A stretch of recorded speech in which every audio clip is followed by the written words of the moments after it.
Jack Atlas, the king of turbo dueling. Yusei Fudo's eternal rival, satellite freedom fighter, and wielder of the Burning Soul. A man who, on the surface, appears to be all style and no substance, merely a shadow of Seto Kaiba that had been copy-pasted into a new era to fit a character roster, but is probably the most textually complex character in the entire show.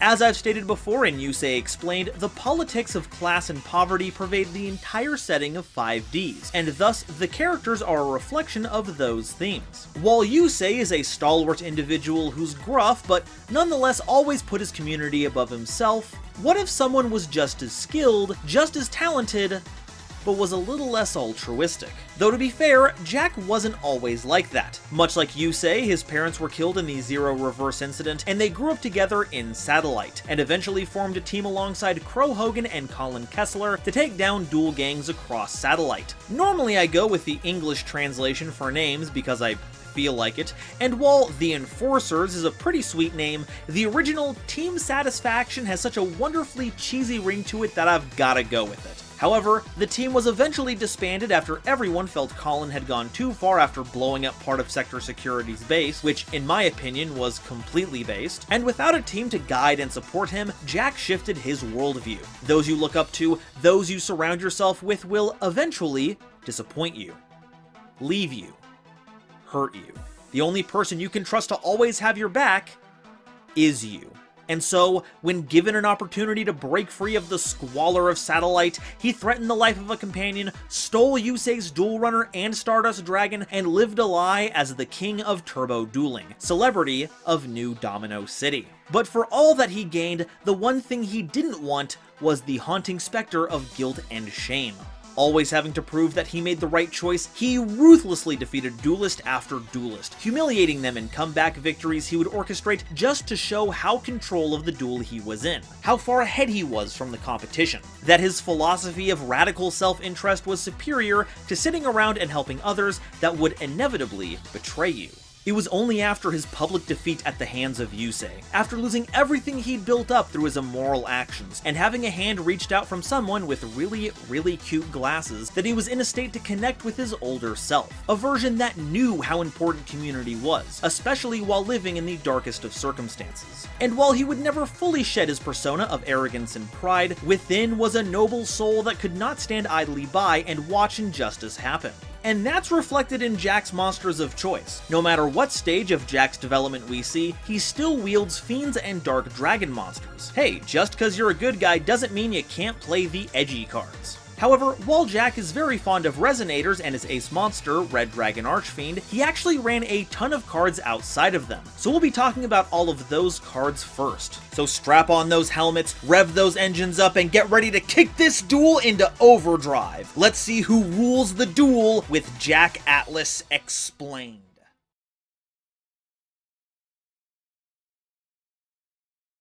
Part 1.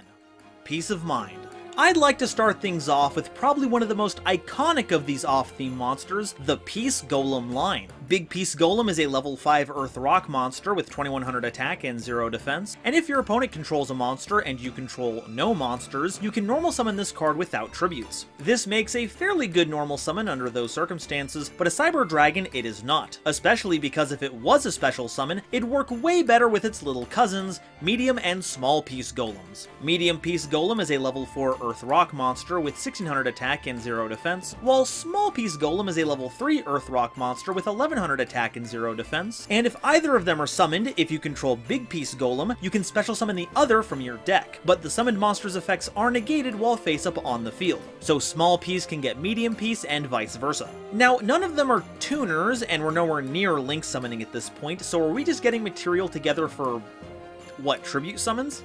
No, because as it turns out, long before Yusei shook the boat by fusion summoning in 5Ds, Jack was doing that as early as episode 4 with Multiple Peace Golem. It's a level 7 Earth Rock fusion monster with 2600 attack and 1300 defense, requiring Big Peace and Medium Peace Golem as material. I guess a Small Peace Golem didn't really provide enough articulation. At the end of the battle phase, if this card attacked or was attacked, you can return it to the extra deck, then if all the fusion material monsters that were used for the fusion summon are in the grave, grave, you can special summon them. So you can attack with a big monster, then split them off into 2 smaller ones. There's some level of utility here. You can essentially turn this into 2 tribute material after the battle phase, or to modulate your non-tuner materials. And of course, today it just turns into more link material. But realistically, that means running a fusion summoning effect, a bunch of piece golems, and multiple piece. I could see this being used if they released some kind of branded fusion card so you could make this for free, but as it is now, they're basically multiple pieces of trash golems.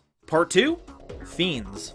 Okay, we've got the blockheads out of the way, now let's go over some of the general fiend monsters, all of which are dark. And the best possible place to start is Absolute King Backjack, a level 1 monster with 0 attack and defense, and during your opponent's turn as a quick effect, you can banish this card from your grave to excavate the top card of your deck, and if it's a normal trap, you can set that to the field, otherwise send it to the grave, and that set card can be activated this turn. That might seem like an extreme gamble, but we can help mitigate this with Backjack's second effect. If this card is sent to the grave, you can look at 3 cards from the top of your deck, then place them on top of your deck in any order. So it can be destroyed by battle, milled, sent to the grave as material for a summon. Any way that gets this card in the grave triggers that effect, and thank goodness for it. You can float a normal trap to the top of your deck, then immediately banish this card to get the set, unless it's your turn, in which case you just have to make sure you don't shuffle your deck before you reach your opponent's turn. Alternatively, you could float a card you want to send to the grave to the top, and then use this as a way to mill it at quick effect speed. Backjack's versatility meant that it saw play in several decks, not least of which the trap card heavy variants of Burning Abyss, though some of us were fond of having another excavate engine in Sylvans. Oh, and speaking of engines, its little backpack looks like a little version of Jack's Duel Runner. Seriously, when are we getting the Backjack plushies? Konami is really behind the 8 ball on these. Archfiend Interceptor is a level 4 monster with 1400 attack and 1600 defense, and while you control this face-up attack position card, when an opponent's monster declares an attack, inflict 500 damage to your opponent. Oh my god, I can't believe it, they printed Live Twin Lilla all the way back in 2010! Though I guess the idea of a football VTuber was way ahead of its time, so that's probably why it didn't catch on. But hey, despite the hardships, it's good to see that Interceptor still has a spring in their step. Battle Fader is a level 1 monster with 0 attack and defense, and when an opponent's monster declares a direct attack, you can special summon this card from your hand, then end the battle phase. And when summoned this way, banish it when it leaves the field. If you've played for a while, you'll remember this as a very annoying hand trap, though as time goes on, it's kind of embodied the platonic ideal of a hand trap. It stops a certain action without causing some massive swing and card advantage. You get to keep a monster on board and use it in building your field while preventing a push for damage. It was popular in any deck running Monarchs because this opened up an avenue for a massive reversal, but nowadays with big monster boards having the gates up the wazoo, it's hard to justify using this. Unless of course you're running some kind of stall deck that can infinitely recycle this with Sentence of Doom, but I wouldn't know anything about that! Dark Tinker is a level 2 Dark Tuner monster with 1000 attack and 1300 defense, and when this card you control is sent to the grave, look at the top card of your deck and either return it to the top or bottom of your deck. Ah, gotta love those when effects that are mandatory, always makes me do a double take. It's a shame it has to be sent to the grave while you control it, so no milling triggers here, but it is nice that it gives you the option to either keep it on top of your deck if you want it, or tuck it on the bottom of your deck if it's bad for your current situation, as a way of rewarding you for its use, either as synchro material or as just a blocker. And hey, if you're gonna lift mechanics from other games, Magic's a pretty good one to do it from. We should get more cards in Yu-Gi-Oh! That scry. Gash the Dust Lord is a level 4 monster with 1000 attack and 1200 defense, and when this card inflicts battle damage to your opponent, increase the level of this card by 1 up to a maximum of 12. Now, there are a lot of niche scenarios in which this can be helpful. It increases the power of the calculator by a little bit. Its level can be modulated for Synchro and Xyz summons, or you can make it big enough so it's a viable cost for Strike of the Monarchs. But at the end of the day, you're gonna have to reckon with the fact that you're playing a level 4 monster with 1000 attack just to get level modulation. Trust me, Gash here is a localized disaster.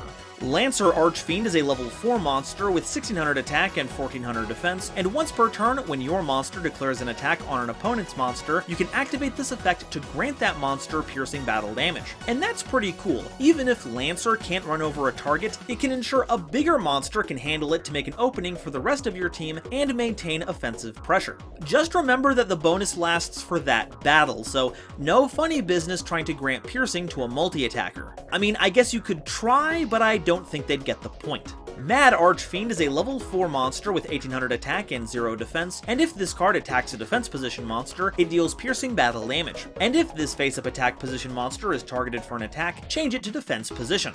That ensures that just about everything is gonna run over this, but that just means you'll have to find a way to deter that. Hitting Mad Archfiend with Forbidden Chalice in response to that trigger is a fun way to catch your opponent off guard, and a blanket card like Skill Drain can counteract that as well. Just don't bring up the fact that their defining characteristic is being mad. They get very defensive about that.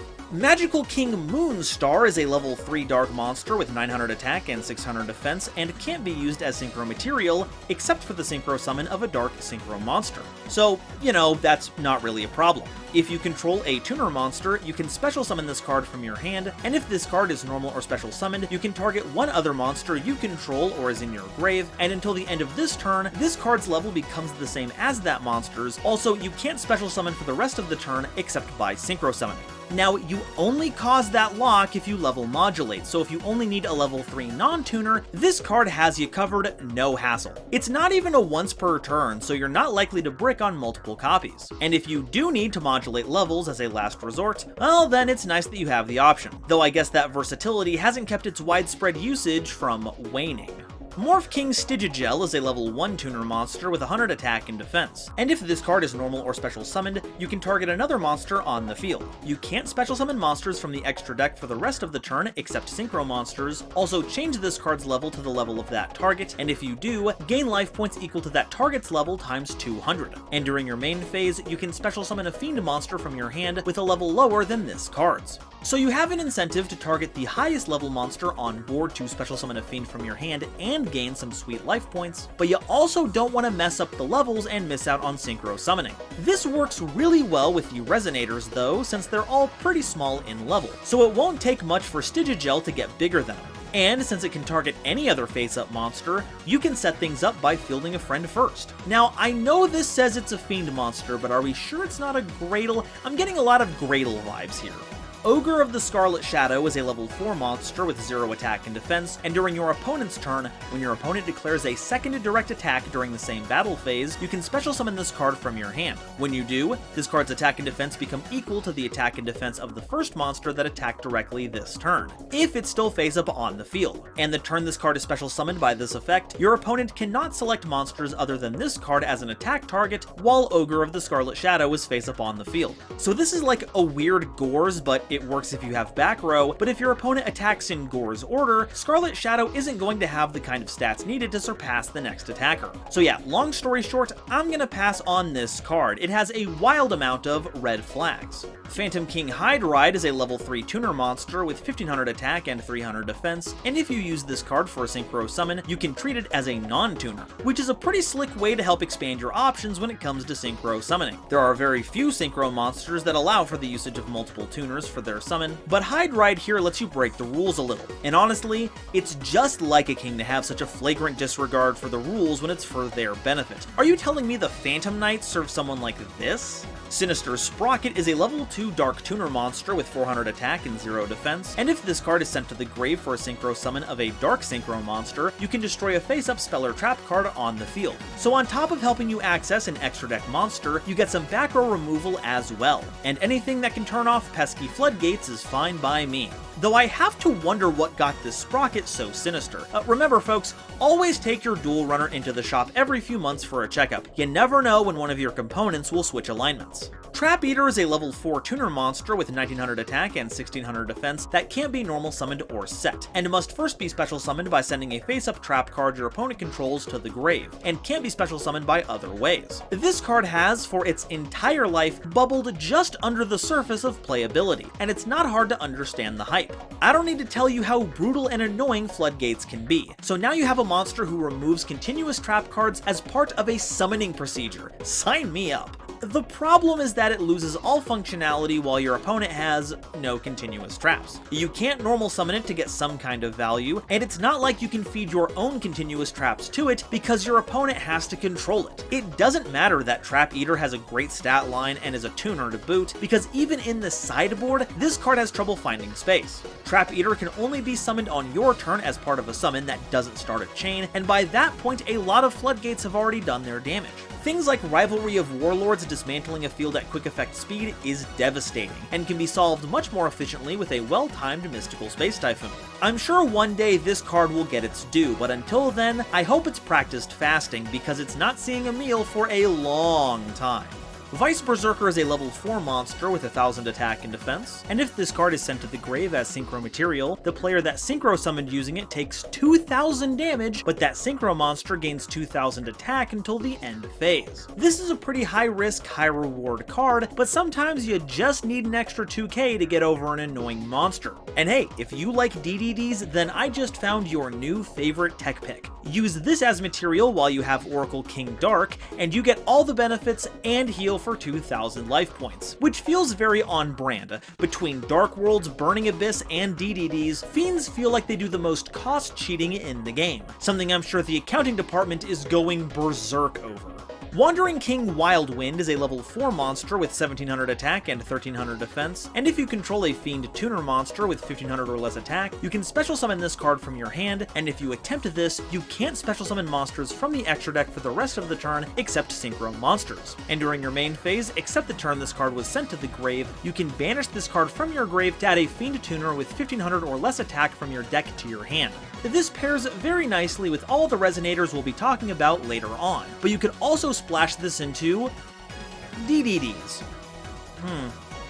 Anyway, while its first effect might not mesh well with decks that branch out from synchro summoning, it can get you to one if you have no other plays, and once it's been in the grave for a turn, it can search you a free tuner for your follow-up plays. It really helps give your deck direction, even if Wild Wind isn't very good with those. The GPS signal must be terrible for him. Chaos King Archfiend is a level 7 synchro monster with 2600 attack and defense, requiring a Fiend Tuner and one or more non-tuner monsters as material. And when this card declares an attack, you can switch the current attack and defense of all face-up monsters your opponent controls until the end of the battle phase. An absolutely hilarious way to turn battles on their head, Chaos King is adept at making sure you battle against your opponent's worst stats. And because it swaps their current attack and defense, not their original attack and defense, you don't have to worry about any stat buffs that only affect one of those two that get in the way. And it works even better against Link monsters, because they can never go to defense position, and when you swap their stats, there's always going to be a negative value.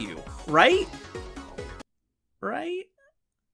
Dark Highlander is a level 7 synchro monster with 2800 attack and 2300 defense, requiring a Fiend Tuner and one or more non-tuner Fiend monsters as material. While on the field, neither player can synchro summon, and once per turn, you can target a monster your opponent controls that's equipped with an equipped card, destroy all equipped cards equipped to it, and if you do, inflict 400 points of damage to your opponent for each card destroyed. That's an odd anti-equipped card effect, but hey, sometimes your opponent is running Power of the Guardians and you just have to get rid of that annoying card.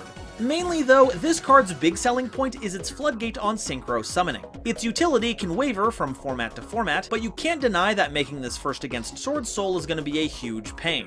Tenyi Spirit Vishuddha notwithstanding. It'd be nice if we got more cards like this, but I guess there can be only one. Part 3? Dragons.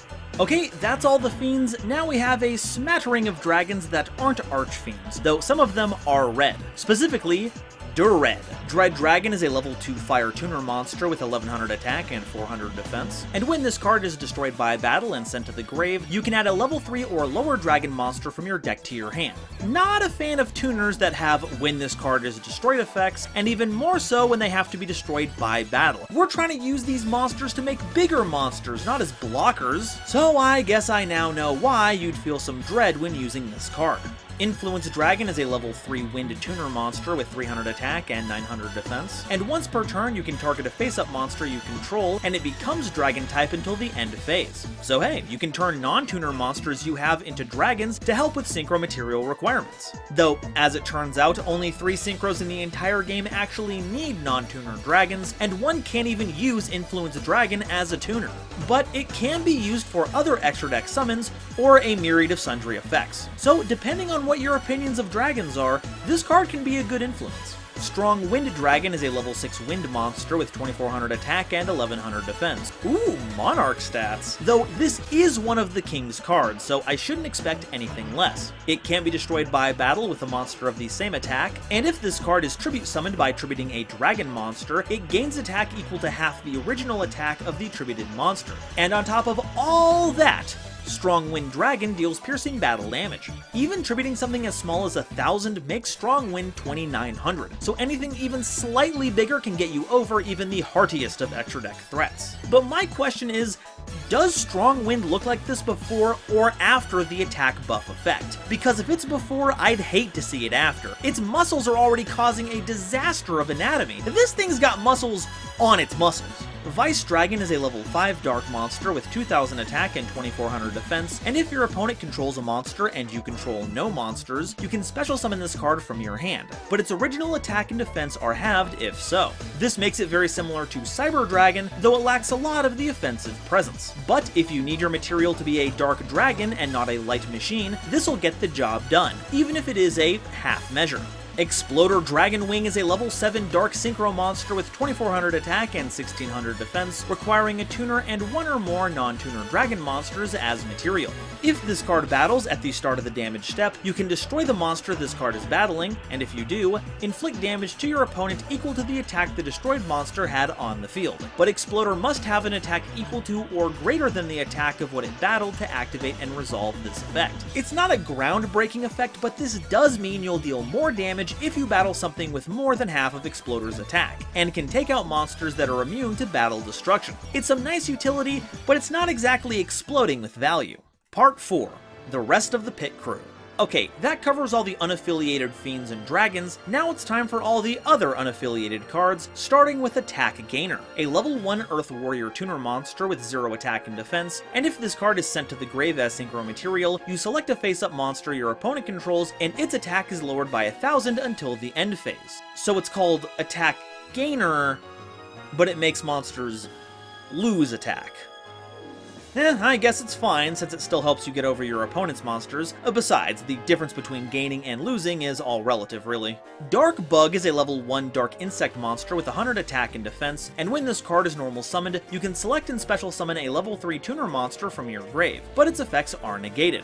Now, there are a cavalcade of 1-card extra deck summons, some being game-breaking, some being mediocre, and some being Dark Bug, which is very, very specific. If you have a level 3 tuner and you want to make level 4 synchros, this is a nice option. And to be fair, they just printed a whole archetype of level 3 tuners, and Herald of the Arclight is a level 4 generic synchro. Actually, never mind. I was ready to tear this card a new one, but it's actually got some fun uses, even if it does look like the nightmare version of a Tetris block. Extra Veiler is a level 2 light spellcaster monster with 600 attack and 200 defense, and when your opponent special summons any number of monsters except during the damage step, you can special summon this card from your hand, and if you do, your opponent takes any effect damage you would have taken from their card effects this turn instead. So if your opponent synchro summons using Long Yuan, you now have the perfect counter to reflect that 1200 points of damage right back at your opponent, which is, as we all know, the primary issue when it comes to dealing with Sword Souls. Everyone knows this.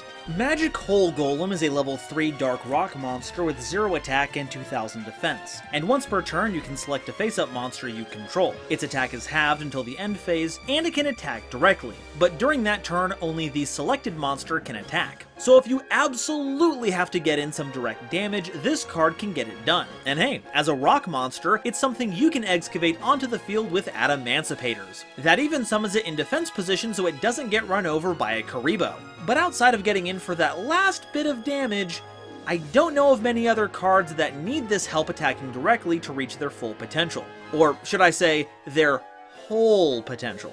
Power Breaker is a level 4 Earth Warrior monster with 1900 attack and 0 defense, and if this card in your possession is destroyed by your opponent's attack or card effect and sent to the grave, target a face-up spell or trap card your opponent controls and destroy that target. And if this card attacks, it's changed to defense position at the end of the damage step. Goblin Attack Force type effects are usually pretty annoying, and it's not much better here, but at least this card comes with a little bonus of getting rid of a card on destruction. A very specific card, mind you. It's not exactly breaking a board, but at least it's something. Power Giant is a level 6 Earth Rock monster with 2200 attack and 0 defense, and you can special summon this card by sending a level 4 or lower monster from your hand to the grave. And if you do, decrease this card's level by the level of the monster sent. If this card attacks or is attacked until the end of the damage step, any effect damage you take becomes 0. Boy, you can tell these are anime cards. No duelist is ever so afraid of burn damage than those of the 2D Persuasion. But that's not the important part. That belongs to its ability to special summon itself with some very useful modulation. While most discards will cause some awkward mismatches, a 2 will cause Power Giant to be a 4 and vice versa, if played in a level 3 deck, Power Giant may as well be a level 3 monster.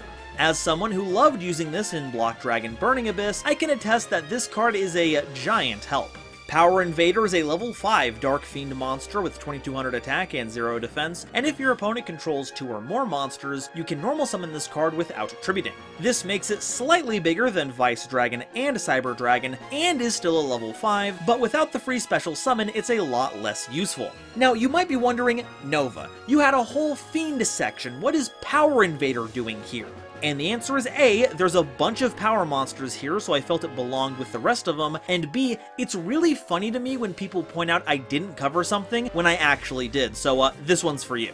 Power Supplier is a level 2 Earth Spellcaster monster with 400 attack and defense, and once per turn you can select a face-up monster you control, and it gains 400 attack while you control this face-up card. But a monster can't gain more than 400 attack from this card's effect. So once per turn you can tie Power Supplier to a new monster to give it the attack buff, but you can't do that multiple times to the same monster. I can see this being a nice companion to a monster that can keep attacks off of Supplier, and over the course of a few turns you could incrementally increase the power of your monsters to do a little extra damage. Unfortunately, incremental increases have never really quite been Yu-Gi-Oh's style, but I'll give him this, it's more of an attack gainer than the monster attack gainer. Seriously, what is up with that? Swordmaster is a level 3 Earth Warrior Tuner monster with 1200 attack and 0 defense, and if a warrior monster you control attacks an opponent's monster, and that opponent's monster is not destroyed by battle, at the end of the damage step you can special summon this card from your hand. Also, Swordmaster deals piercing battle damage.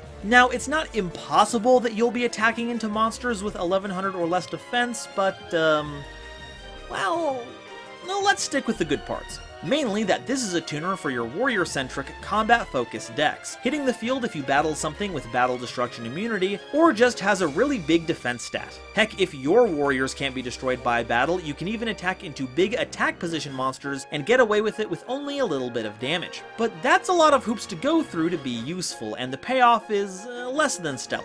So if it wants to keep the title of Swordmaster, let's just say it's got a lot of competition.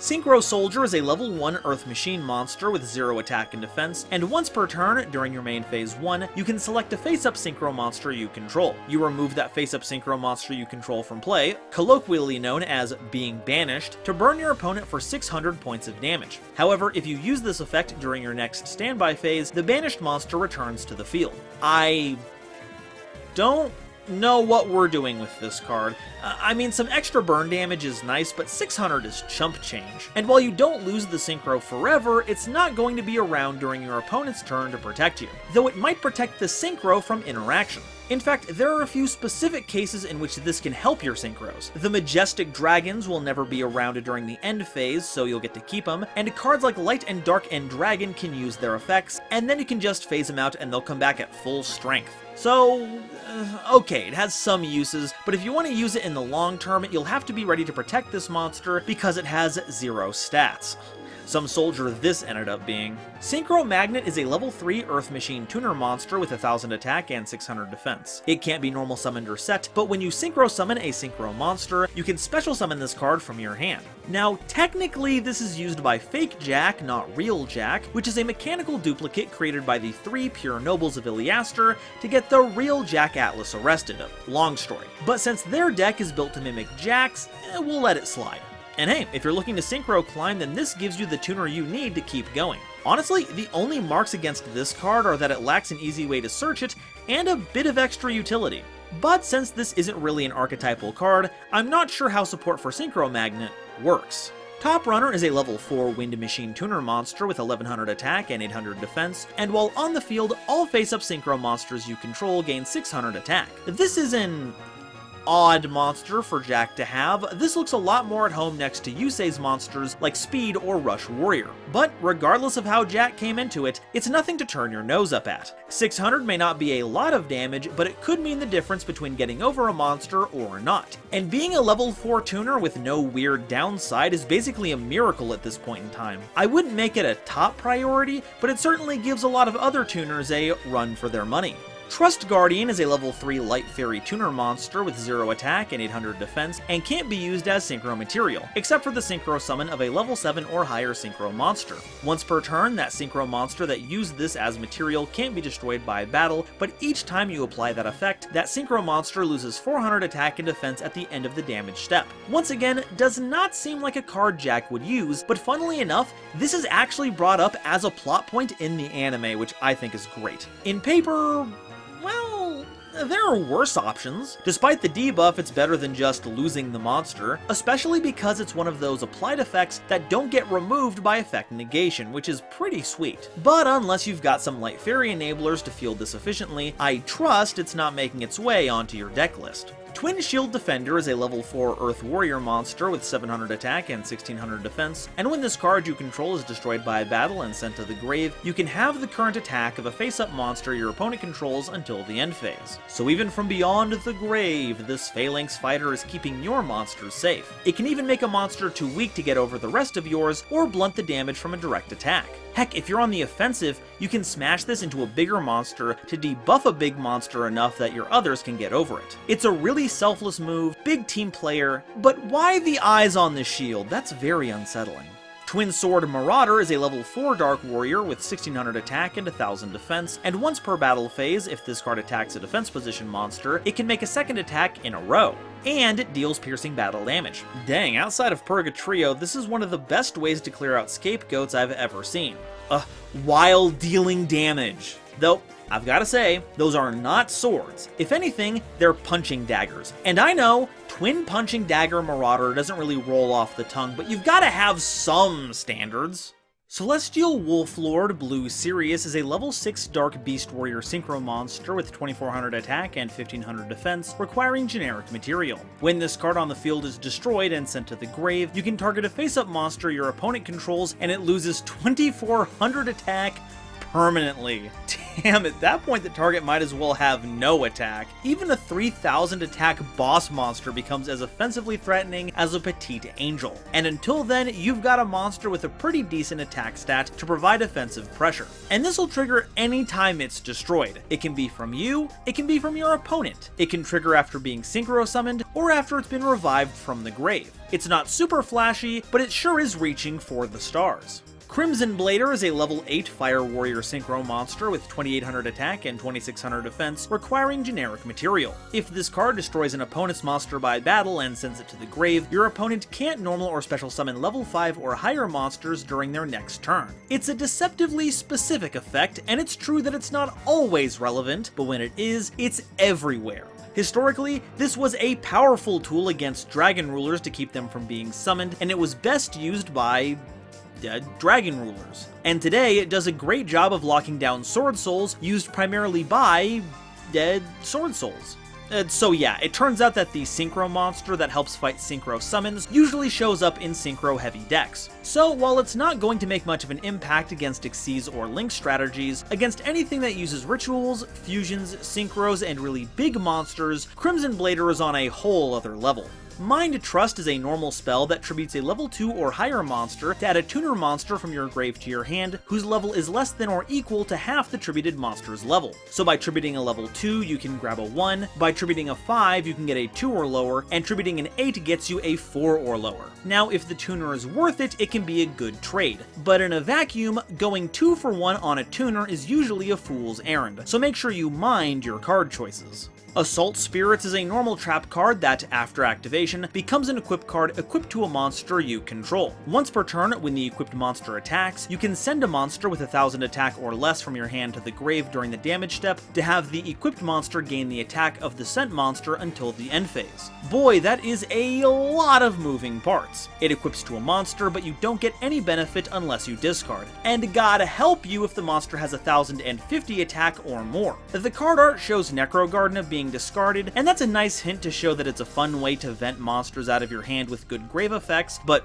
not discard effects because it sends, keep that in mind. Honestly though, the weirdest thing is that it's an assault card that's not part of the assault mode theme. I admire its spirit, but not much else. Changing Destiny is a normal trap card that can be activated when an opponent's monster declares an attack. You target the attacking monster, negate the attack, and if you do, change it to defense position, and it can't change its battle position while face up on the field. Then your opponent chooses one of the following. You, the opponent of this card's activator, gains life points equal to half the targeted monster's attack, or your opponent, the activator of this card, takes damage equal to half the target's attack. So it permanently takes that monster out of combat for as long as it's on the field, and your opponent gets the choice of gaining life points or dealing burn damage to you. And unless things are really dire, they're probably gonna pick the latter. But if it means you can save a monster, or prevent enough damage to lose the game, it's more than worth it. Though it's weird that it also doesn't have the effect to swap out with a Destiny hero card, definitely a flavor fail here.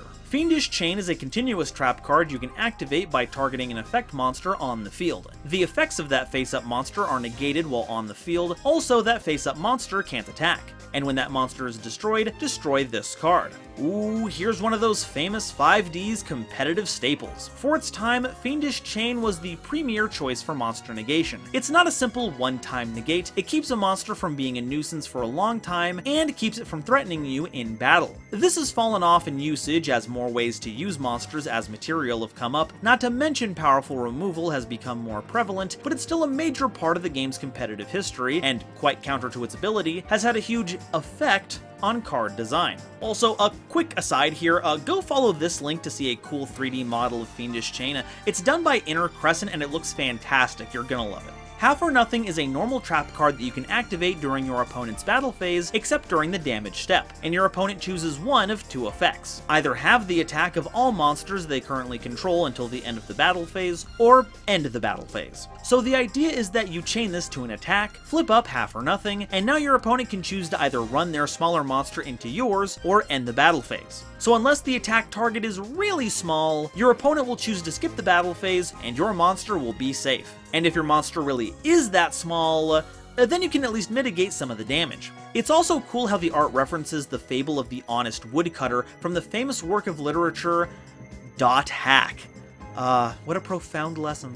King's Consonance is a normal trap card that you can activate in response to an opponent's direct attack. The attack is negated, then you can apply the rest of this card's effect. You banish a tuner and any number of non-tuners from your grave whose levels equal 8 or less, and if you do, special summon from your extra deck a synchro monster whose level equals the total level of the banished monsters, and this summon is treated as a synchro summon. Woof, talk about your reversals of fortune, going from no monsters to a big beefy synchro all with a single activation. And if you synchro summon Black Rose Dragon, then your opponent's gonna be in for a real wild ride.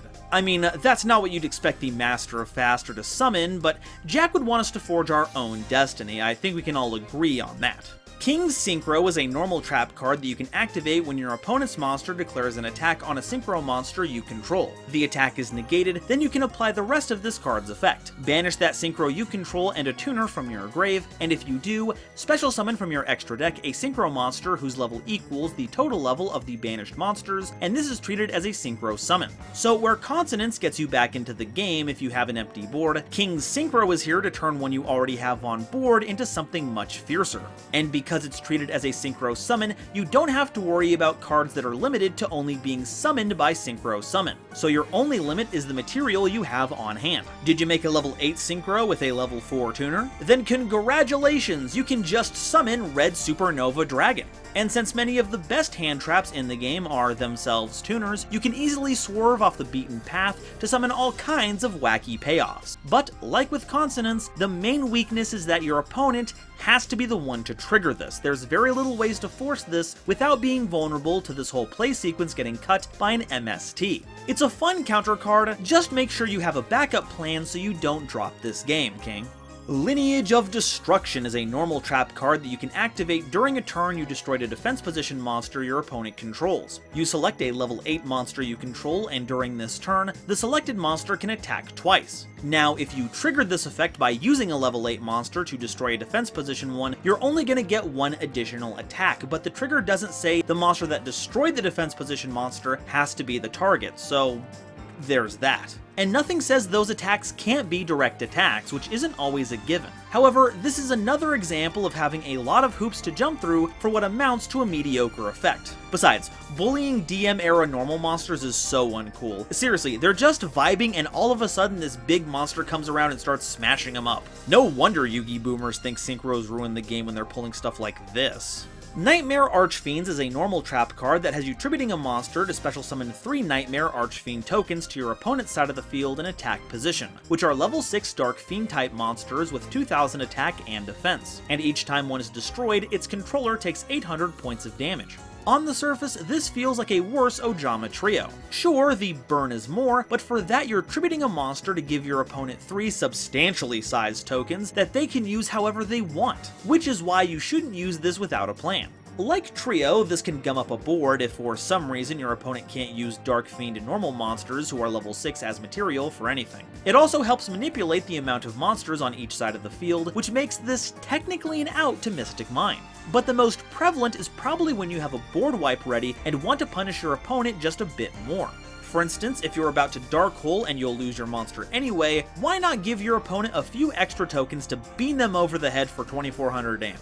Heck, if Dark Hole is too specific for you, Topological Bomber Dragon can do something similar, and it lives in your extra. Though the funniest thing might be using this in a Layer of Darkness deck, essentially kaijuing one of your opponent's monsters into 3, and then using them as super polymerization fodder for Predaplant Trifio Veritum. So yeah, this seemingly abysmal card actually has a lot of profound, if not incredibly specific, usages. So if your opponent has the stones to play this card, you know you're in for a nightmare of a game.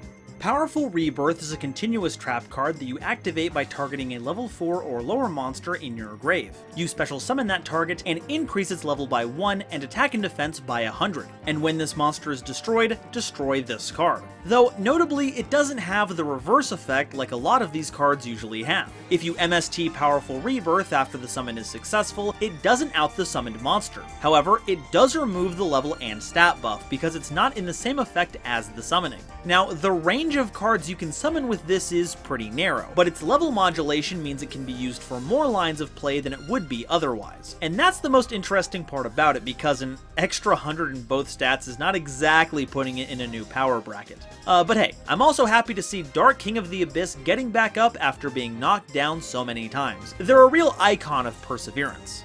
Prideful Roar is a normal trap card that you can activate during damage calculation if your monster battles an opponent's monster with a higher attack. You pay life points equal to the difference in attack, and your monster gains attack equal to the difference, plus an extra 300 to get them over the top during damage calculation only. So, like in the card art, if your Breakdance the Musical Warrior battles Morbius the Frost Monarch, assuming they've used their Spellian counter, you'll need to pay 800 life points to make up the difference between 1600 and 2400. And then Breakdance will be at 2700, so you'll emerge triumphant with a little bit of extra damage on the side. Pride may cometh before the fall, but it's your opponent who's going to be taking a tumble. Revival Gift is a normal trap card that selects a tuner monster in your grave and special summons it. Its effects are negated, and you can special summon 2 Gift Fiend tokens to your opponent's side of the field, which are level 3 Dark Fiend monsters with 1500 attack and defense. Like with Nightmare Archfiends, if you have a game plan, this can be outright devastating. For instance, if you revive a level 3 tuner and give your opponent 2 level 3 tokens, activating an Owner's Seal gives you those tokens back, at which point you can make Trishula. And if your tuner has an effect when used as synchro material, that'll still trigger because it only negates their on-field effects. But the real gift is getting to see these weird little goo gremlins. They're so delightful. When are we getting their archetype? Space Gate is a continuous trap card, and each time a monster your opponent controls attacks or is attacked, you place a gate counter on this card at the end of the damage step. During your main phase, you can send this card to the grave to special summon a monster from your hand whose level is less than or equal to the number of gate counters on this card. Now, this isn't entirely up to your opponent to activate, as you can attack into your opponent's monster to gain counters, but if their field is empty, then you'll have no luck with it. Though if you're getting to attack directly, that's not too bad either. This will work best in decks with low-level monsters, so it doesn't have to stay on the field for very long, but does have the capability of summoning some really big ones if left to its own devices. Just make sure you have some extra spacesuits lying around. Not everything in this game is suited to dealing with the cold void of space. I'd hate to see someone put so much work into pulling all this off, only to see Dawn Zalug perish in the stellar expanse. Synchro Deflector is a normal trap card that you can only activate when a face-up synchro monster you control is selected as an attack target. You negate the attack and destroy a monster your opponent controls. Wow, what a very specific and undertuned Mirror Force this is. There's not really much to say about it, aside from how power crept this thing has gotten over the years, and that I'm sad the card art is stuck at this moment in time, because I'd love to see what happens approximately 6 frames in the future when Soggy gets hit by the big kaboom. I'm not a big clown hater, but this Harlequin is just too much. Tuner Capture is a normal trap card that can only be activated when your opponent synchro summons a monster, and it special summons a tuner used for its synchro summon from their grave to your field. So if they have a really cool tuner you want to use for your plays, this is the way to get it. Though, since your opponent is usually going to be synchro summoning on their own turn, nabbing anything during main phase 1 is a surefire way to get it run over, though that's not much of a problem if you wanted it to be a blocker. And if it's one of those tuners that can synchro summon at quick effect speed, a la Formula Synchron, then you just struck gold. But your odds of making this work for you are about the same as getting a good pull in one of these crane games. Heck, even when you pull good, it kinda sucks. Like, we got Iron Chain Coil when we could have gotten Black Salvo. This game is rigged. Part 5, Resonators. To accomplish his various synchro summons, Jack's tuners of choice were the Resonators, a series of Fiend-type tuner monsters spread across a variety of attributes, and like most tuners, focus on facilitating synchro summons, as well as being durable to live long enough to perform synchro summons. But what in the world possessed the designers to make the primary tuner theme of Jack Atlas, the King of Speed, the Master of Foster, the card games on motorcycles enthusiast, a bunch of little floating gremlins with audio equipment? Well, a recurring visual motif surrounding synchros and tuners, especially in early 5Ds, is sound. Whether that be Toon Warrior or Frequency Magician, the idea of tuning sounds and instruments have been tied in with the concept of synchro summoning, in parallel with similar phrasing for how you would tune an engine, thus a lot of vehicle motifs. Heck, tuning is one of the most powerful searchers in the game, grabbing any synchron tuner from your deck. And there's the rub, because all the Resonators are carrying tuning forks. Even the grimdark series of brutal blood dragons of the abyss have a punny side. I love it. First up is Barrier Resonator, a level 1 light monster with 300 attack and 800 defense, and during either player's turn you can send this card from your hand to the grave, then target a tuner monster you control. This turn it can't be destroyed by battle, and you take no battle damage from attacks involving it. Usually we see the Resonators protecting themselves, so it's nice to see one going out of its way to protect not just Resonators, but any tuner you have on the field. And while the protection doesn't last forever, it does last the entire turn without a limited number of applications, which is stronger than most. So if you need to ensure your tuner survives a massive attack push, this monster will make sure their aggression isn't a barrier to entry. Chain Resonator is a level 1 light monster with 100 attack and defense, and when this card is normal summoned while a synchro monster is on the field, you can special summon a Resonator monster from your deck, except a copy of itself. Now, while this can trigger if your opponent controls a synchro monster, it's probably for the best you ensure you have your own synchro. I mean, sure, you can still tune it with regular monsters, but Red Dragon Archfiends have a particular quirk where you'll want to have more tuners than non-tuners, and not just for synchro laddering, though you can certainly do that if you wish, chaining your summons one after another. Double Resonator is a level 1 fire monster with 0 attack and defense, and if this card is normal or special summoned, you can target a face-up monster on the field, and that target is treated as a tuner monster this turn. You can banish this card from your grave, then target a fiend you control, and that fiend is treated as a tuner this turn. This is another instance of an effect that seeks to stack up our tuner count so we have as many as possible, but in a unique twist, it not only lets you have a lot of tuners, it can make sure you keep having tuners even when it's gone by turning one of your fiends into a tuner. So not only can it help fix up your field to get the right synchro you need, it can help with summoning monsters like Ultimaya Zolkin and Ultimil Bish Balkan. Double here gives you a lot of flexibility in your summons, which just goes to show that 2 heads are better than 1.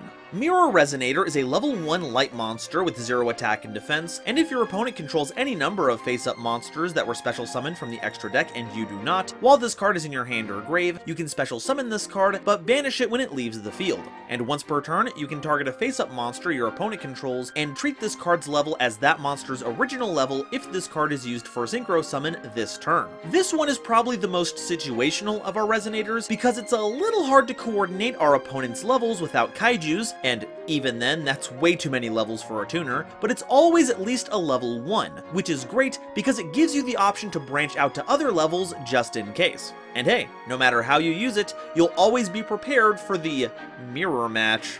Synchron Resonator is a level 1 dark monster with 100 attack and defense, and when a synchro monster is on the field, you can special summon this card from your hand. And if this card is sent from the field to the grave, you can target a Resonator monster in your grave, except a copy of itself, and add it to your hand. Once again, this doesn't check to see if you control a synchro for its summon effect, just that there's one on the field, so keep that in mind. And also keep in mind that, despite the name, this monster's spelling of Synchron is different from the one commonly seen in the Synchron archetype, so this does not synergize with any of them. But for our own theme, it's incredible, helping the synchro climb you further up the ladder while recovering other Resonators to help keep up your momentum. Synchro summoning may inherently cause you to lose card economy, but this Resonator makes up for it in spades. Crimson Resonator is a level 2 dark monster with 800 attack and 300 defense, and if you control no monsters, you can special summon this card from your hand. And if the only other monster you control is exactly one Dark Dragon Synchro monster, you can special summon up to 2 Resonator monsters from your deck,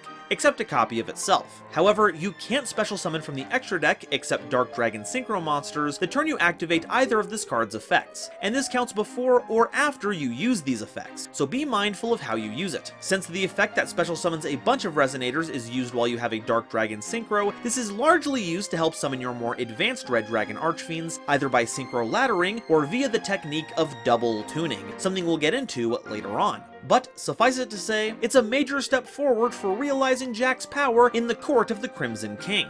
Force Resonator is a level 2 water monster with 500 attack and defense, and you can send this face-up card you control to the grave, then target a face-up monster you control, and if it attacks this turn, your opponent can't activate cards or effects that target any number of monsters until the end of the damage step. This was one that started out so well before taking a swift nosedive. Having a way to provide an Armades effect would have been outstanding, but since it only prevents effects that target monsters, I mean, stopping Book of Moon, Compulse, and some of the forbidden spells would have been great, but once you've committed to applying this effect, any of those cards can be activated way before attack declaration. So, despite its Emperor Palpatine impression, this Resonator doesn't have anything resembling unlimited power. Red Resonator is a level 2 fire monster with 600 attack and 200 defense, and when this card is normal summoned, you can special summon a level 4 or lower monster from your hand. And if this card is special summoned, you can target a face-up monster on the field and gain life points equal to its attack. So it can help deploy monsters out of your hand, and if you bring it back for more synchro summoning, you get a nifty chunk of life points for your troubles. Heck, if you've already set up one of your Dark Dragon synchros, getting 3,000 or more is gonna be the norm, which feels a little out of character, because with fire, you normally feel the burn, but with Red Resonator, you feel the heal. Clock Resonator is a level 3 earth monster with 1200 attack and 600 defense, and once per turn, this face-up defense position card can't be destroyed by battle or card effects. Not really a lot to expound on here, but its level is a point of contention. Our synchro climbing is focused on even levels, so having an odd one doesn't help in very many situations. So above anything else, its protection effect is here to help us buy some time. Creation Resonator is a level 3 wind monster with 800 attack and 600 defense, and if you control a level 8 or higher synchro monster, you can special summon this card from your hand. This can help with our advanced tuning techniques, but when it comes to starting our plays, it's just full of hot air. Dark Resonator is a level 3 dark monster with 1300 attack and 300 defense, and the first time this card would be destroyed by battle each turn, it is not. This is the OG Resonator and has a lot in common with Clock Resonator. This can be used for anything requiring dark tuners, where Clock can fulfill Earth requirements. And while Clock can protect from battle and effect destruction, it only works in defense position, though I'm certainly not going to sweat missing out on a 1300 attack monster for our offensive pushes. It might be the first to the party, but as power creep tends to do, it's made this card's future prospects look pretty dark. Flare Resonator is a level 3 fire monster with 300 attack and 1300 defense, and a synchro monster that uses this card as material gains 300 attack. Not a bad target to summon off any of our effects that call Resonators to the field. A 300 doesn't mean much among the lower brackets of the attack pool, but as we get into the 3000s, the variance isn't that much, so having a few extra points can really tip the scales, and in a heated match, can really get your opponent's temper to flare up. Resonator Call is a normal spell that adds any Resonator monster from your deck to your hand. A wonderful addition since it lets you use any Resonator that fits the situation. Red Resonator is a good general purpose monster for turboing out your monsters, but if your hand is able to take full advantage of it, you can get Crimson Raider when you're ready to pop off. So playing this is a great call. Resonator Engine is a normal spell that targets 2 Resonator monsters in your grave, and on resolution, you can add any level 4 monster from your deck to your hand, and if you do, return those targets to the deck. Yeah, this grabs any level 4 monster, something that could see play in a variety of decks, if not for the fact that you have to run a bunch of Resonators, which are usually pretty out of place in other decks. But on the flip side, any generic level 4 monster you want to run in this deck can be searched by this card, making for a pretty nifty engine piece. Resonator Command is a quick play spell that has you discarding a Resonator monster to add a level 4 or lower Fiend monster from your deck to your hand. Despite the card art, this will usually be used to trade one Resonator for another, but since it works for any lower leveled Fiend, you could find synergies with Dark World, Burning Abyss, Magical Muskets, all kinds of themes. Or, you know, you could get Ogre of the Scarlet Sorrow, but if you want to command some respect, you'll pick a good card.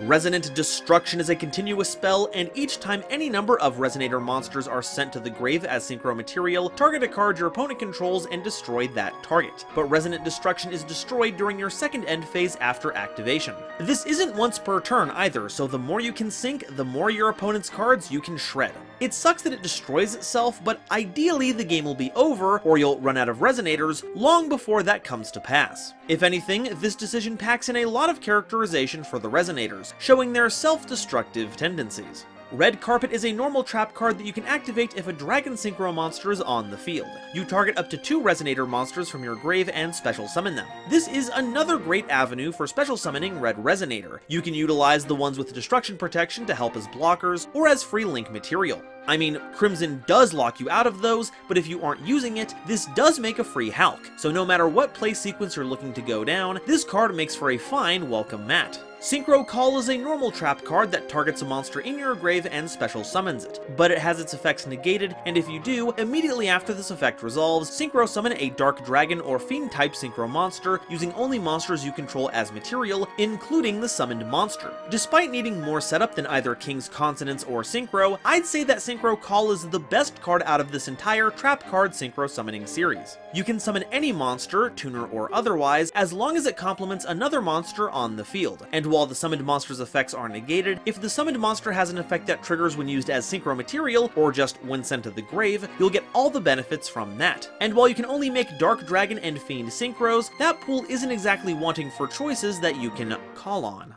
Part 6. Red. While the following monsters don't have a super cohesive theme, they do bridge the gap and support both Red Dragon Archfiend and Resonators, so all these monsters associated with the best primary color will go here. Red Mirror is a level 1 Fire Fiend monster with 0 attack and defense, and when an opponent's monster declares an attack, you can send this card from your hand to the grave, then target a Fire Fiend monster in your grave, except a copy of itself, and add it to your hand. And if you synchro summon while this card is in your grave, except during the damage step, or the turn this card was sent to the grave, you can add this card to your hand. This is really nifty for recycling Red, Flare, and Double Resonator, as well as Infernoids, I guess. Not to mention a few of the monsters we'll be talking about in this section. And if you synchro summon during your turn, you can get it back and keep doing this over and over again. This is a very strange hand trap because instead of punishing or delaying your opponent, you're recycling cards. So as a piece of support, it's not the best. As a piece of tableware, it's fantastic. This is the coolest candle holder I've ever seen. Red Nova is a level 1 Fire Fairy Tuner monster with 0 attack and defense, and if a level 8 or higher Dragon type synchro monster is on the field, you can special summon this card from your hand, but you can only special summon them once per turn this way. And if this card is sent to the grave for a synchro summon that uses 2 or more tuner monsters as material, you can special summon a Fire Fiend monster from your deck in defense position. Now, if you're making one of your double tuning synchros, you probably don't need need any help with laddering up to your next boss, but one of the targets you can summon is Red Resonator, which means you'll be getting buku's life points off its effect. And as far as double tuning enablers go, being a free special summon is pretty helpful. It's also named after the strongest of the Earthbound Immortals. Well, if we use the original Japanese name. I'd expect it to be a bit stronger since that's the case, but this doesn't explode if you don't have a field spell, so really, who's the winner here?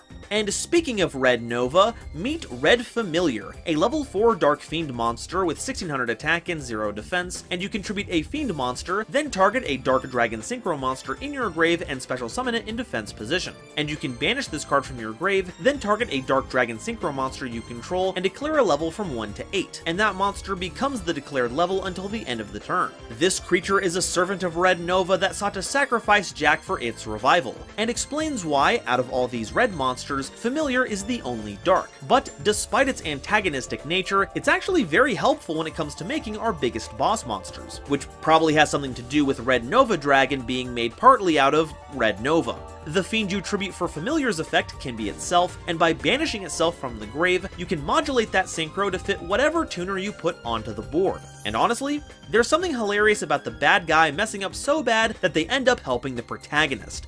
Amazing.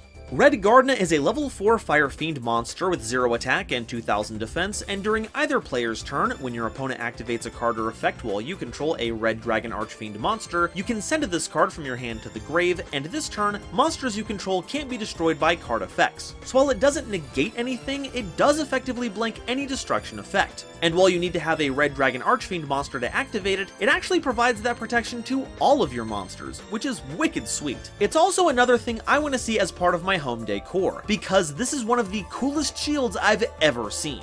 Red Sprinter is a level 4 Fire Fiend monster with 1700 attack and 1200 defense, and when this card is normal or special summoned while you control no other monsters, you can special summon a level 3 or lower Fiend type tuner from your hand or grave. This is pretty firmly a piece of Resonator support, and boy howdy is that relevant. Once again, this pairs very nicely with Red Resonator for a bit more life points, and then you can make a level 6 Synchro. You can also make a level 5 or 7 based on the Resonator you revive, but trust me, you want to be making 6s, as it's the fastest way to sprint through your combos. Red Warg is a level 6 Fire Fiend monster with 1400 attack and 2200 defense, and when you normal summon a Resonator monster, you can special summon this card from your hand, but its attack becomes halved. This is kind of like the reverse of Red Sprinter, and if paired with a level 2, you can go right into your level 8s, but it only has utility while in the hand and when you normal summon a Resonator. So this has a pretty big potential for bricking, which I wouldn't think the big bad wolf would be associated with. Talk about character growth. Part 7. Red Dragon Archfiend.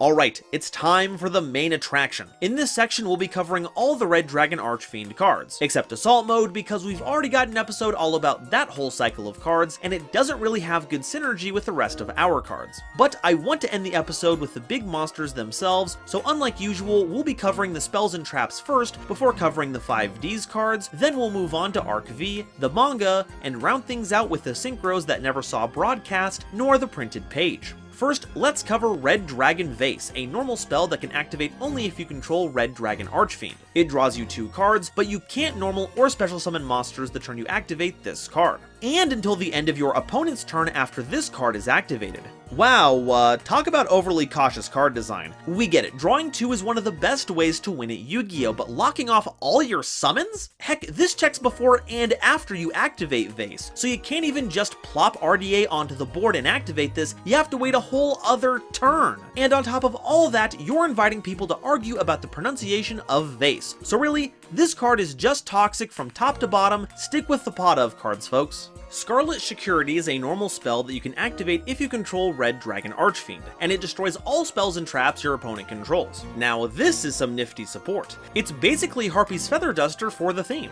which you can totally play, though at time of recording, you can just play Harpy's Feather Duster. But I get it, for the time, it was nice to have a card that cleared out back row so your combat-focused deck didn't fold to a myriad of battle traps. So this provides provided some much needed security. Burning Soul is a quick play spell that can activate if you control a level 8 or higher synchro monster. You add any card from your grave to your hand, except a copy of Burning Soul, then immediately after this effect resolves, synchro summon using monsters you control as material. And for the rest of the turn after this card resolves, your opponent can't target synchro monsters on the field with card effects. Now, mechanically, you could use this for any big synchro deck. Heck, I'm sure Sword Soul would love a way to recycle something like Summit, or whatever you dump off of Taya. But thematically, this calls back to Jack's specific power in the anime, as he's a descendant of the legendary Signer, and thus inherited the power of the Burning Soul, a special technique that can seal away any monster, something that was very helpful when it came to dueling against Red Nova. He even proceeded to absorb Red Nova's power to make one of, if not the, most powerful form of Red Dragon Archfiend, which I guess also makes it an honorary Earthbound Immortal? So with all that being said, of course Burning Soul had to make it in here, but how does it work mechanically? Well, having the freedom to recur any card out of your grave is fantastic, and having the ability to synchro summon at quick effect speed is even better. You have to already have the material for it on field, but you can drop a nasty effect during your opponent's turn or during some kind of targeted interaction. And on top of everything else, all your synchros gain targeted protection for the turn. It's a shame this isn't searchable because this really does feel like the heart and soul of the theme.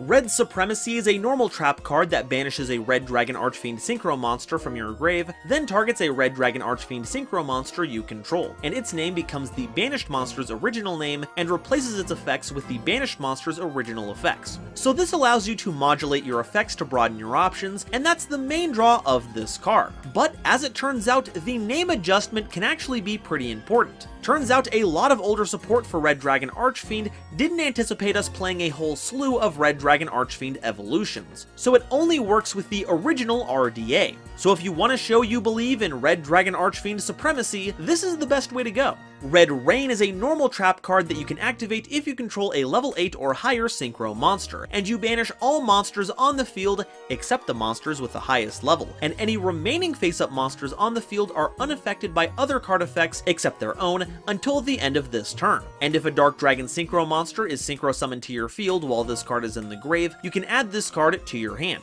Wow, now this is a ridiculously powerful card. It does necessitate you only control one monster, or all your monsters be at the same level lest you get rid of a bunch of your own, but the payoff leaves your opponent with an open field, paving the way for a monumental push for game. And if that, for some reason, isn't enough to clear the game, a Dark Dragon Synchro Summon gets this right back into rotation to disrupt your opponent's board and seal the deal. With this card in your arsenal, you'll always be holding the reins on your game.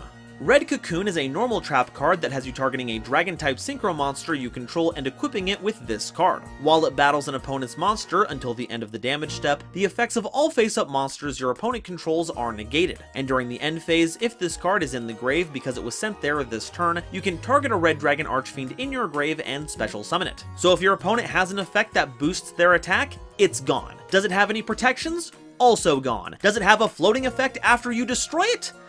Well, that'll resolve like normal, but hey, you can't get everything. That's what Called by the Grave is for. And no matter how it ends up in the grave, you get the original RDA out of your grave for free. Hopefully this will trigger during the end of your opponent's turn, but a free monster is a free monster. What gets me is, why a cocoon? Like egg, I might have been able to understand. Dragon eggs have been an agreed upon part of dragon mythology since forever, but why the bug association? Like, I love Fairbrand as much as the next guy, but if you're going to make a bug dragon, you've got to commit. The Great Soul is a normal trap card that can activate if a dragon synchro monster is anywhere on the field. You special summon up to 2 Resonators and or level 1 dragon monsters from your deck, and when a monster effect is activated while you control a level 10 or higher Dark Dragon synchro monster, you can banish this card from your grave, negate that effect, and if you do, one synchro monster you control gains 2000 attack until the end of the next turn. That seems like a very specific effect, and that's because it's another anime reference card. Remember how we talked about Fake Jack earlier? Well, this moment comes from when Real Jack turns the tables on Fake Jack's 3 counterfeit Red Dragon Archfiends by using the power of Majestic Red Dragon, a synchro that needs base Red Dragon Archfiend, hence needing a dragon synchro to activate, Majestic Dragon, a level 1 dragon, and a non-tuner monster, which,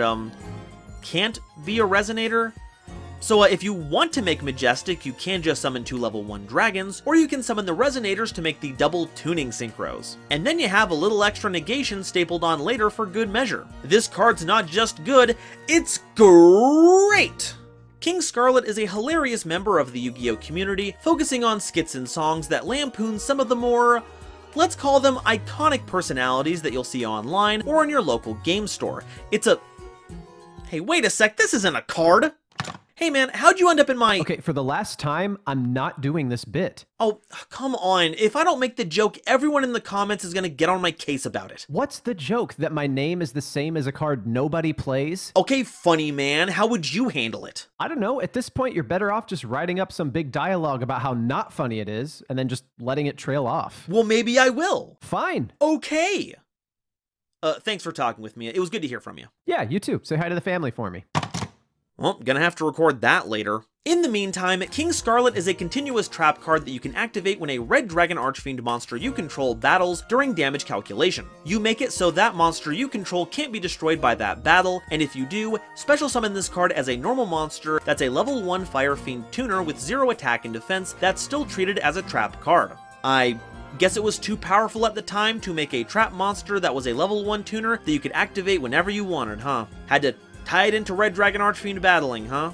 Look, this section has already gone on for long enough, let's move on to a card that's more worth our time.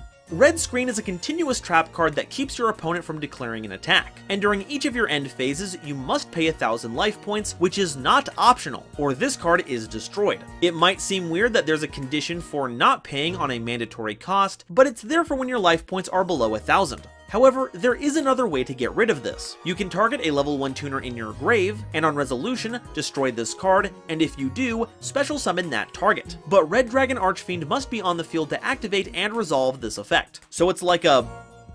better? Wall of Revealing Light? Kinda? It stops every attack, but you do have to keep paying until it goes away. With RDA, you could potentially play this on your opponent's turn, then trade it out for a tuner on your turn and get none of the drawbacks. But that's a pretty wild play sequence, and this time I don't mean in a good way. What I find funny though is that this could see play in any deck that makes level 8 synchros. RDA is generic after all, so if you like making those and you play level 1 tuners, this can be slotted in as a way to save you from an OTK. Or you could play this in a deck that just loves its continuous trap cards and has other ways to send it to the grave. So this can fulfill its defensive purpose while fueling your effects. But you'll want to make sure you vet those decks thoroughly before you do so. A proper screening will make sure this finds a good fit. Part 7b, 5Ds. Alright, here's who you've all been waiting for. Before we continue though, I'd like to lead by pointing out that most of these monsters are Dark Dragon synchros, just so I'm not saying that over and over again. Let's begin with the one that started it all, Red Dragon Archfiend, a level 8 monster with 3,000 attack and 2,000 defense, requiring generic material. After damage calculation, if this card attacks a defense position monster, destroy all defense position monsters your opponent controls, and during your end phase, you destroy all other monsters you control that did not declare an attack this turn. But this card must be face up on the field to activate and resolve this effect. This sets up a very strong flavor for these cards, as well as some interesting play restrictions. For flavor, it shows that RDA won't tolerate any who sit back and rest on their laurels. If you're hiding behind defense position monsters, it'll gladly rip apart those defenses, and if you're not strong enough to attack, then you don't deserve to stay on the field alongside this Archfiend. Funny that it doesn't quite turn that same kind of criticism on itself, since it destroys all other monsters that didn't attack, but I guess self-reflection isn't its strong suit. This also means you shouldn't be summoning anything during main phase 2, since they can't really attack. This made an interesting foil to Stardust Dragon, as its rival protected cards from destruction, while RDA is all about blowing stuff up. And since RDA has stronger stats, it would win in a straight-up brawl, but that didn't mesh very well with the competitive landscape at large, that valued Stardust's protection effect. Any old monster could be big after all, so RDA was really only valuable as the biggest synchro at the time to check things like Stardusts, Goyo Guardians, and Thought Ruler Archfiends. Especially that last one. As far as non-Fiend Archfiend monsters go, this is Red Dragon Archfiend's territory. Majestic Red Dragon is a level 10 monster with 4,000 attack and 3,000 defense, requiring Majestic Dragon, a Red Dragon Archfiend, and a non-tuner monster as material, making this the counterpart to Majestic Star Dragon. Majestic Red cannot be destroyed by card effect, and after damage calculation, if this card attacks, destroy all defense position monsters on the field, including your own. Not cool, dude. Once per turn, you can target a face-up monster your opponent controls, negate its effects, and if you do, this card gains attack equal to that monster's attack, but both changes only last until the end of the turn. And during the end phase, you target a Red Dragon Archfiend in your grave, return this card from the field to the extra deck, then special summon that target. Of the two Majestic monsters, I have a hard time deciding which one is better. Red is immune to effect destruction, but Star can respond to any card or effect activation by wiping your opponent's entire field. Red takes all of a monster's attack while negating their effect, while Star can also negate, but instead emulates one of the effects. If you're focused on either RDA or Stardust Dragon, I suppose which one you prefer is already spoken for, but in the broad strokes, Star is better at defending your field, while Red is better at closing out a game. And thankfully, while not all of the new Majestic support works with Red, you can still use Converging Will's Dragon pretty well. Now I just hope that our Converging Wills can make some proper Majestic Red support to go along with Stars. Seriously, why'd they leave this guy all high and dry like that? Red Nova Dragon is a level 12 monster with 3,500 attack and 3,000 defense, and is the first example of Jack's special synchro mechanic, requiring 2 tuners and a Red Dragon Archfiend as material. This is referred to as double tuning, which focuses more tuners into a single monster as opposed to Excel and Delta Excel synchros that tune already refined synchro monsters together. Red Nova Dragon gains 500 attack for each tuner monster in your grave, so despite what its printed stat line is, it'll usually hit the board as a 4,500 attack monster, with the potential to get even bigger. It can't be destroyed by card effect, and when an opponent's monster declares an attack, you can target the attacking monster to banish this card, and if you do, negate that attack. But during the next end phase, you special summon this card banished by this effect. Hey look, a version of Red Dragon Archfiend that actually can protect its companions. Wow! This card has been made much easier to summon over the years with the help of several effects that summon multiple Resonators, or tuners in general, and this card makes for an exceedingly powerful monster to push for game while resisting destruction removal. It is kind of funny that a single compulsory evacuation device is enough to answer this card, but it is a Nova card, so this gets top marks from me, no notes. Part 7C, Arc V. Red Wyvern is a level 6 fire monster with 2,400 attack and 2,000 defense, requiring generic material. During either player's turn, if a monster with a higher attack than this synchro summoned card is on the field, you can destroy that one face-up monster on the field that has the highest attack. Your choice, if tied. But this effect can only be used once while face-up on the field. So if your opponent is rocking a big monster, Red Wyvern can pop it to clear the way. Heck, you can even make it during your first turn, or when your opponent has no monsters, and then get rid of anything bigger once it shows up, since the effect is at quick effect speed. And once you've used it, it makes for great material to synchro ladder with. Heck, this is helpful even in non-RDA decks. Why, Vern, would you ever pass this card up? Scarlight Red Dragon Archfiend is a level 8 monster with 3,000 attack and 2,500 defense, requiring generic material, and this card's name becomes Red Dragon Archfiend while on the field or in the grave.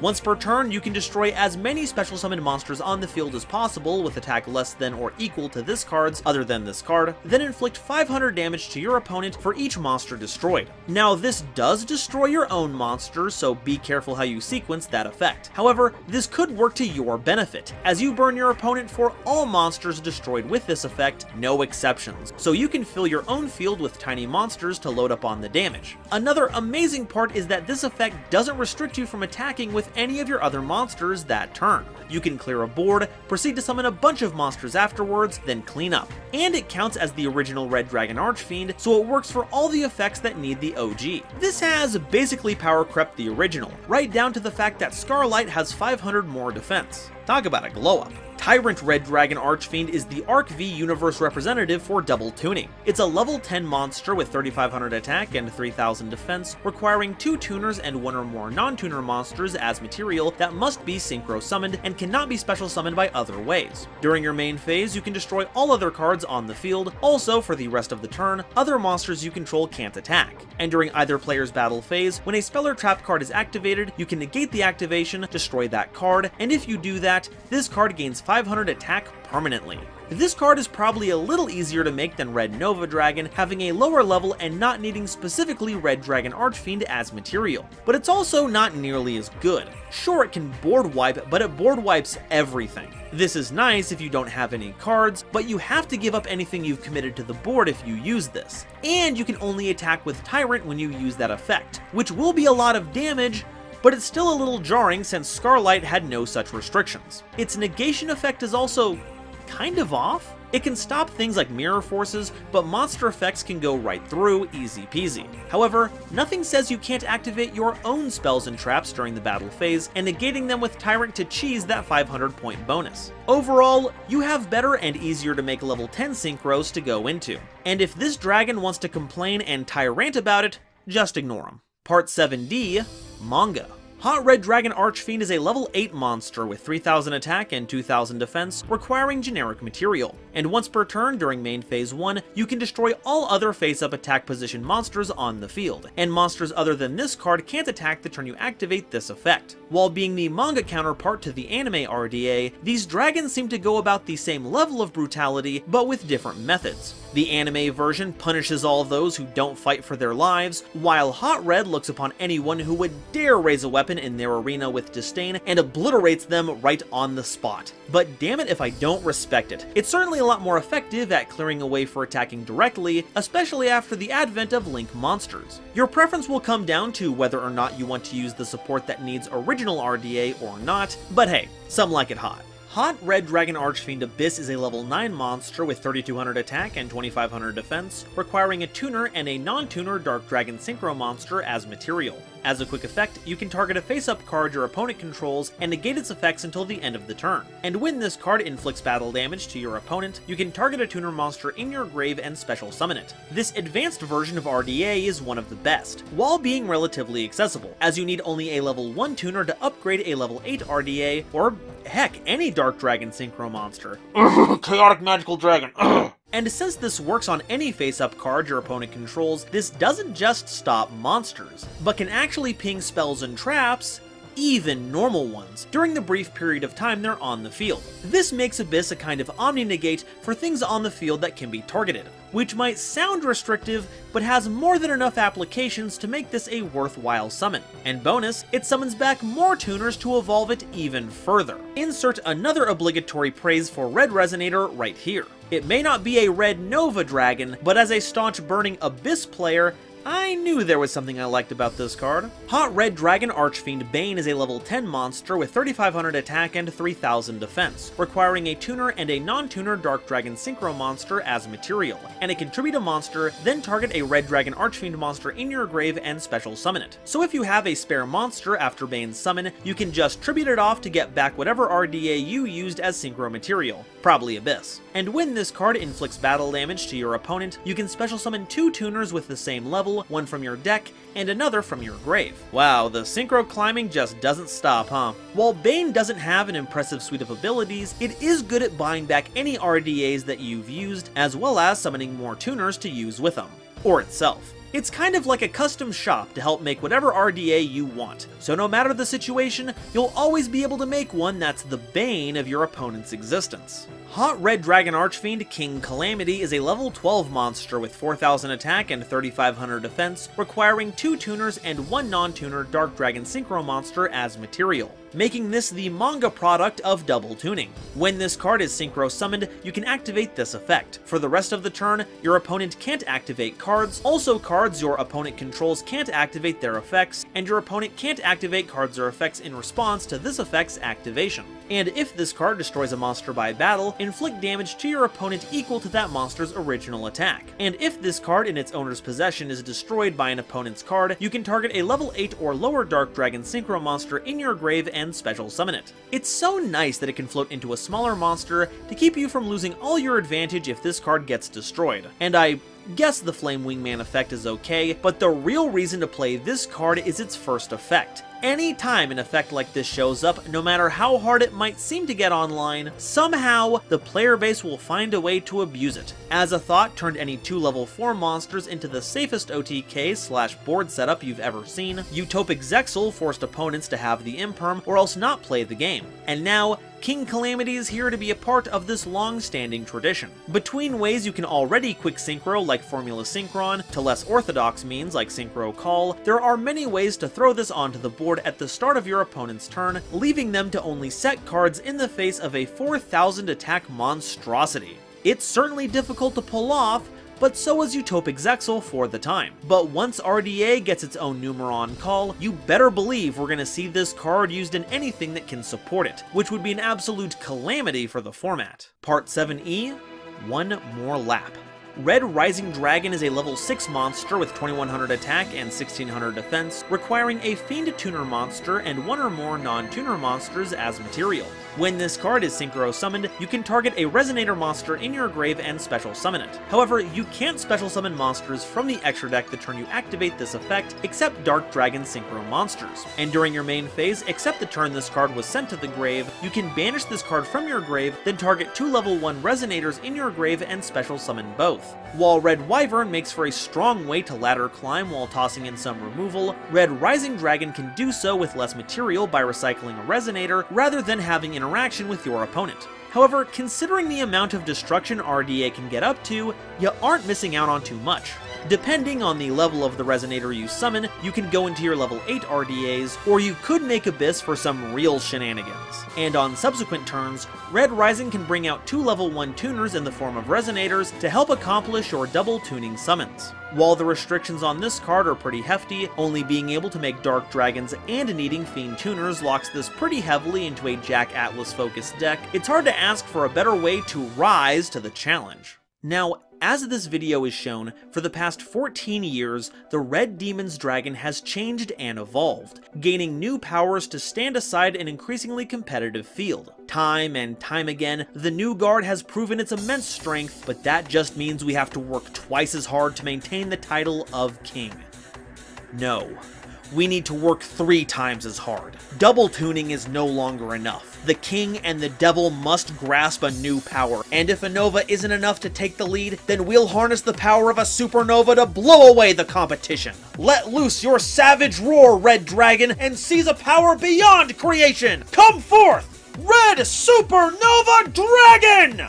This level 12 Dark Dragon Synchro monster has 4,000 attack and 3,000 defense, requiring 3 tuners and 1 or more non-tuner Synchro monsters as material, and must first be Synchro summoned. This card gains 500 attack for each tuner in the grave, putting it up to 5,500 attack with only the required tuners. It can't be destroyed by your opponent's card effects, and once per turn, when your opponent's monster's effect activates, or when an opponent's monster declares an attack as a quick effect, you can activate this effect to banish this card, as well as all cards your opponent controls. And once per turn, during the next end phase after this card was banished by its own effect, special summon this banished card. This is one of the biggest deterrents to monster effects that's ever been printed. It doesn't matter where it activates, as long as it's outside the damage step, Supernova can wipe your opponent's board off the map, and then show up to close things out on the following turn with its massive attack stat. And while its synchro material may seem daunting, you have cards like Red Rising Dragon and Crimson Resonator to provide you with all the support you need. And to be honest, it's kind of heartwarming. Despite the world around it getting more and more difficult to be in, Red Dragon Archfiend has found a way to adapt and change through the ages. In many forms, in many ways, with many allies to call upon. While this dragon may look fierce, and it works with fiendish friends, these labels mean little in the face of noble action.